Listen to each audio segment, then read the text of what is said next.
کہ جو शाम का प्रोविंस है सवाइदा, इसमें दो कम्युनिटीज़ का आपस में मसला चल रहा था, क्लैश चल रहा था, लड़ाई चल रही थी। एक है ये द्रूज़ कम्युनिटी जिसको इसराइल कहता है कि मैं बचाना चाहता हूँ, और दूसरी है बेडुइन कम्युनिटी। बेडुइन कम्युनिटी को आप उर्दू में बद्दू कम्युनिटी कह सकते हैं। अस्सलाम वालेकुम दोस्तों, इसराइल ने ईरान के बाद अब शाम पे भी हमला कर दिया है। जब इसराइल ने ईरान पे हमला किया था तो पाकिस्तान के मीडिया में हमें बहुत सारी बातें सुनने को मिलती थी, इस टॉपिक पे बात भी की जाती थी। लेकिन ये जो इसराइल ने शाम पे हमला किया है ना, इस पर जब मैं पाकिस्तानी मीडिया देखता हूँ तो उस तरह से कोई मतलब ख़बरें नहीं मिलती, कोई इन्फॉर्मेशन नहीं मिलती कि ये सारा का सारा वाक़या क्या है। उसकी वजह ये है कि जनाब शायद जो पाकिस्तान में बैठे हुए लोग हैं उनकी इंटरनेशनल इतनी ग्रिप ही नहीं है। वो ज़्यादातर लोकल टॉपिक्स को डिस्कस करते हैं, तो उनकी इंटरनेशनली इतनी ग्रिप नहीं है कि वो इस टॉपिक पे बात कर सकें।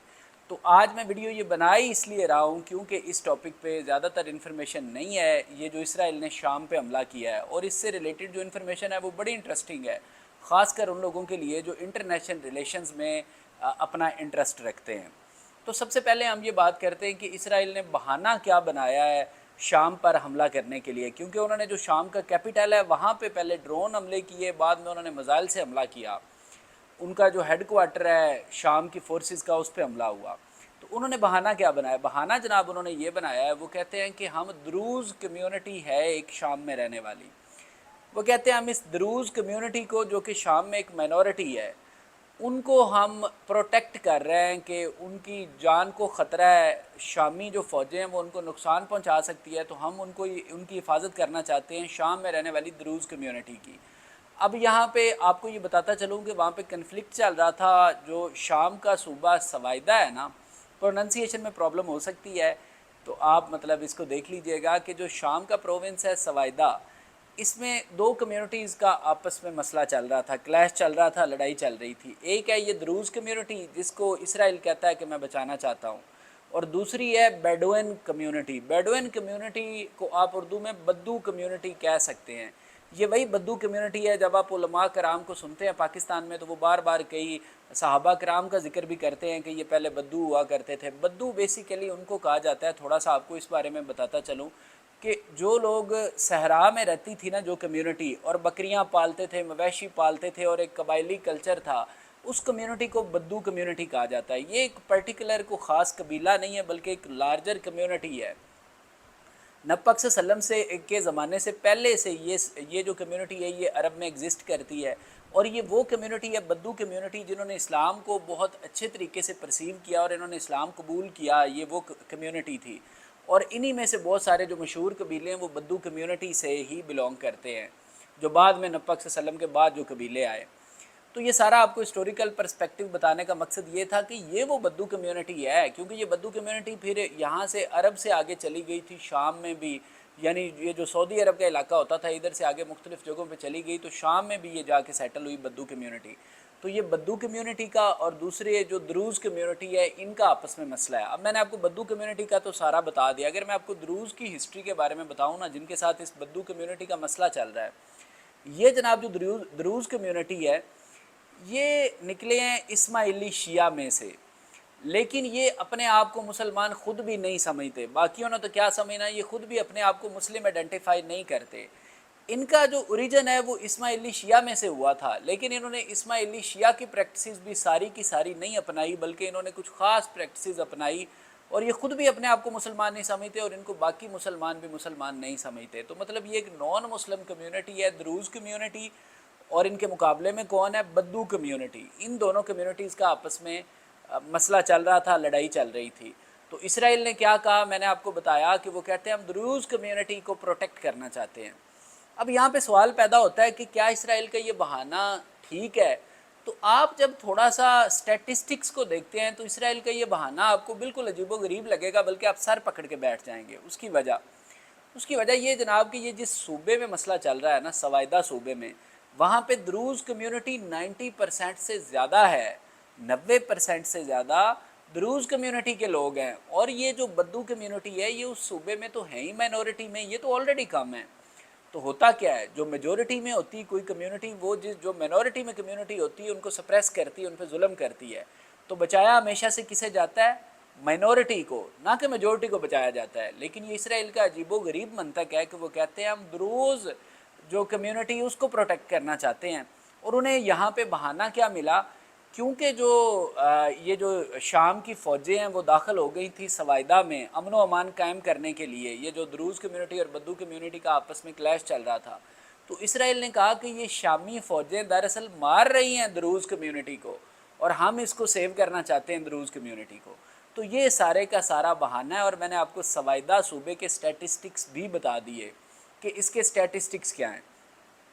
अब जनाब उन्होंने, जैसे मैंने बताया, पहले ड्रोन से हमला किया, फिर मिसाइल से भी हमला किया शाम का जो कैपिटल है वहाँ पे इसराइल ने। तो उसके बाद जो ये शाम के अपना अभी एक्टिंग प्रेसिडेंट हैं अहमद अल शारा, मैं आपको अहमद अल शारा के बारे में एक और बात भी बड़ी इंपॉर्टेंट बताता चलूँ कि जब इसराइल और ईरान की जंग चल रही थी ना, तो बहुत सारे यहाँ पे जो लोग रहने वाले हैं पाकिस्तान में, वो इसी अहमद अल शारा पे तनकीद कर रहे थे कि ये बंदा तो इसराइल का एजेंट है।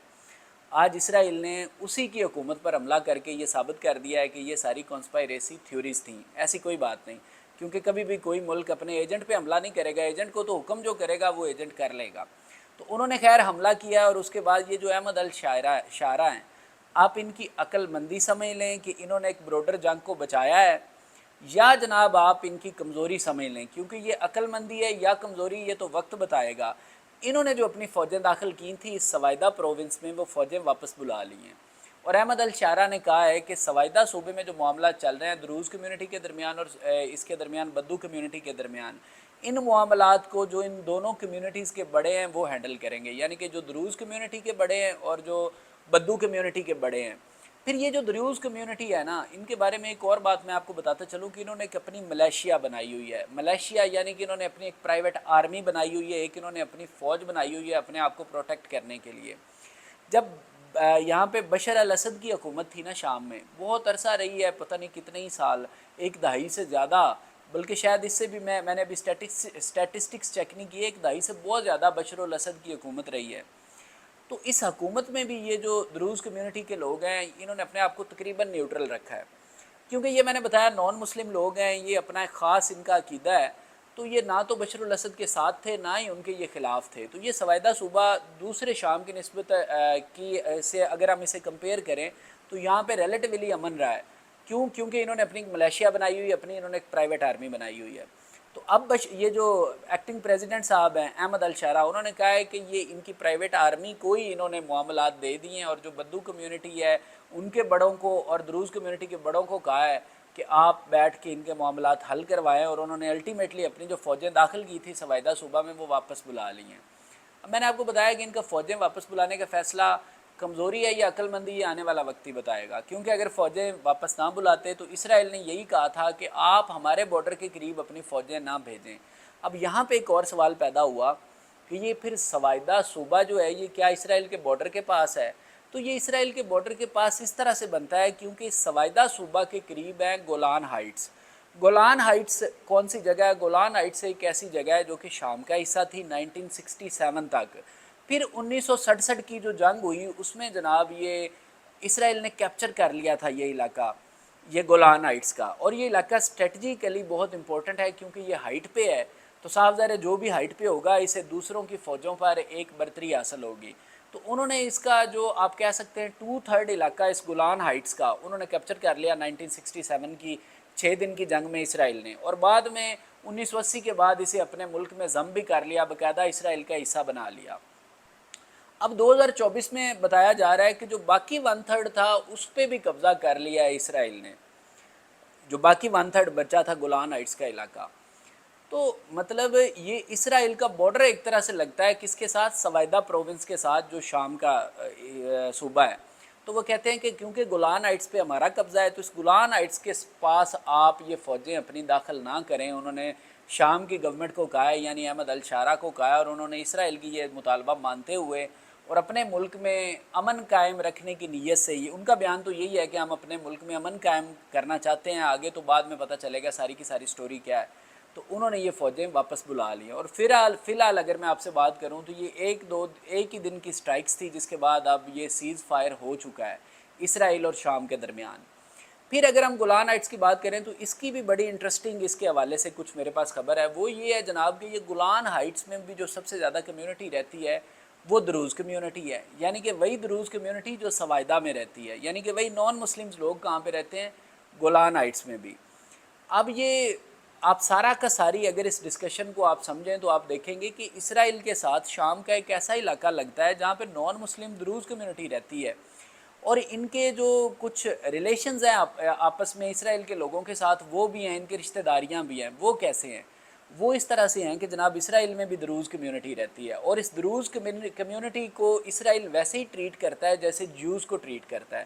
وہ کیسے؟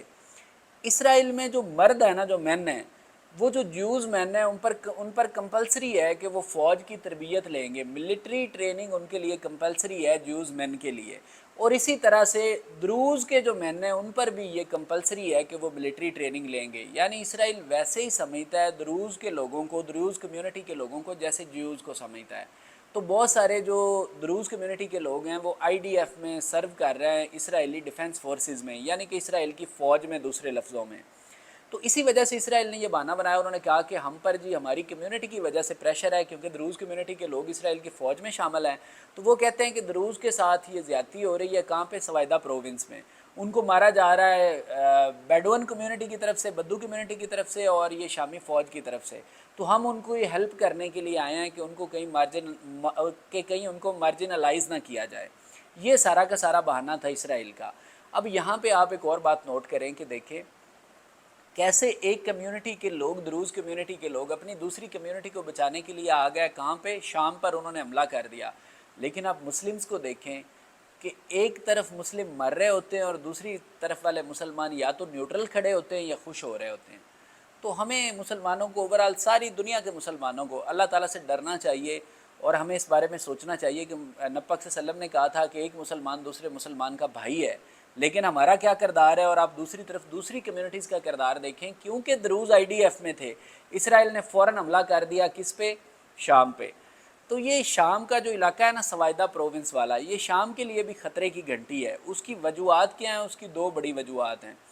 ایک تو اس کا بارڈر لگتا ہے کس کے ساتھ؟ گولان ہائٹس کے ساتھ، جو کہ کس کے قبضے میں ہے؟ اسرائیل کے۔ دوسرا یہاں پہ دروز کمیونٹی ہے، اور دروز کمیونٹی گولان ہائٹس میں بھی ہے اور اسرائیل میں بھی ہے۔ تو اسرائیل آنے والے وقتوں میں اس علاقے کو کیپچر بھی کر سکتا ہے اگر وہ کافی دیر تک دروز کمیونٹی کا حامی بنا رہے اور ان کو اپنی طرف کر لے، اس دروز کمیونٹی کو، کیونکہ 90% سے زیادہ دروز رہتے ہیں سوائدہ پروونس میں۔ تو اب یہ احمد الشارہ پہ ہے کہ وہ دروز کمیونٹی کو کس طرح سے ہینڈل کرتے ہیں، اور یہ جو کنفلکٹ چل رہا ہے دو کمیونٹیز کے درمیان، اس کو کس طرح سے ختم کرتے ہیں۔